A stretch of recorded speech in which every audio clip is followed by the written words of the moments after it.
It's your girl, Lady TKG, and welcome to the fifth and final part of the Not So Cool Kid mini book club series going over the Four Agreements by Don Miguel Ruiz. Today, we'll be going over the final agreement, the fourth agreement. Always do your best. So let's go. Let's get it. Now, this agreement is truly special because it ties all the other three agreements together. As long as you are making a great effort to follow those other agreements, you're going to find that you're going to see changes in life. The biggest thing Ruiz wants us to take away from this agreement is that our best is circumstantial. Our best changes from moment to moment, day to day. You are not expected to do the same things today as you were yesterday, especially if things in your life has changed. Look at the circumstances. If you did the best for today, you did the best for today. And too many times we hold ourselves in regret. We hold ourselves in guilt because we feel as though, man, I did this so much better 5 years ago. And it may be just that one particular task. Keep in mind, we evolve, we grow, we learn new things, like a work position. Say you moved up to a manager. There are going to be certain tasks that you are no longer in touch with. So are you going to beat yourself up when you walk the floor and you try to instruct someone like, hey, why aren't you doing it this way? And they tell you, oh, this is the new way to do it. Are you going to sit there and beat yourself up because you feel out of touch? Or are you going to sit there and recognize, like, you know what? I'm glad things have changed in a way to make things better. I'm glad that I learned something new today. And I'm glad that I did such a great job in the past that I am in a different and higher position. I'm not focusing my performance, my demand on things that I did yesterday. Because point blank period, yesterday you could have had a lot of phone calls that you had to knock out. Today you have a lot of emails. You're not going to sit here and be mad that you didn't knock out as many phone calls as you did yesterday when today you had more emails. No, you did your best and you communicated and finished your task and your job for the circumstances that were at hand. Don't be putting all that guilt on yourself. Don't be putting all that pressure on yourself. Take what you have for today. Take it and make sure you're doing today to the best of your ability.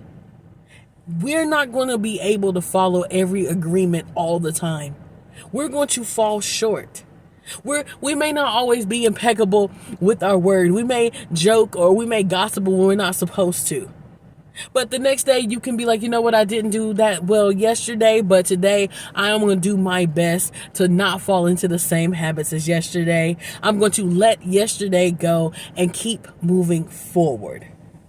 I honestly love how Ruiz even broke it down to how we truly feel. If you don't feel like doing a task that someone has asked, like, hey, can you do me a favor? Can I borrow $15? If one, you don't have it, or two, you don't really truly want to do it, you can say no. You can say no. Be impeccable with your word is also being honest. You can say no.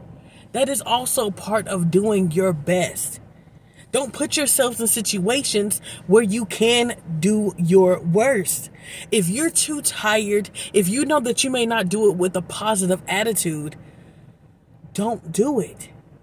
Be truthful and honest with yourself. Keep your attention on today. Keep your attention to what you can do today. Keep your attention on how you can improve yourself today. How can you live your best life for today? Do your best for the situation you are in right now.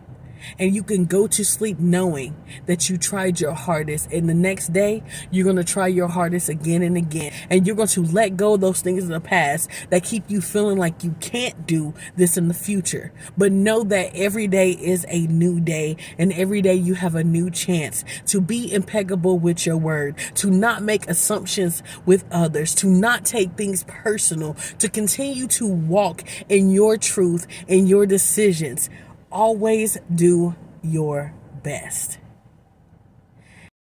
Now, like all good things, it must come to an end. Part 5 is over of my 5-part series of the Not So Cool Kid mini club series, going over the 4 agreements. Thank you so much for all of you tuning in. And as always, I just went over a very brief breakdown of each chapter. I will encourage you to buy the book, read the book, or listen to the audio. It will help your life. There's so many details, so many other added gems that I did not go into that I know that you should take a dive into. Literally, that book will change your life. But on to the next. Now, coming in mid-May, maybe closer to the end of May, I'm going to go over another book that examines how to get out of your own head. It's called To Un-F Yourself. Okay, I'm not going to say it on here, but literally it's called To Un-F Yourself. And I'm going to make sure to pop it up on the screen so you can see it. Make sure you get the book, get the audio, listen in, and we're going to go chapter by chapter. Now, this one is going to have some more parts, but as always, I'm going to pay attention to what you need to know. So if you don't know what we're reading next, I'm going to say it again. It's called Un-F Yourself. It's time to get out of our head. I'm going to put up the book title so that you'll be able to see it and search it for yourself. Again, I'm so excited to hop onto the next series. But again, thank you so much for listening. Keep a lookout for that information, for those dates, when I'm going to start dropping them. And have a great rest of your day, because those are the only ones that are allowed. Peace.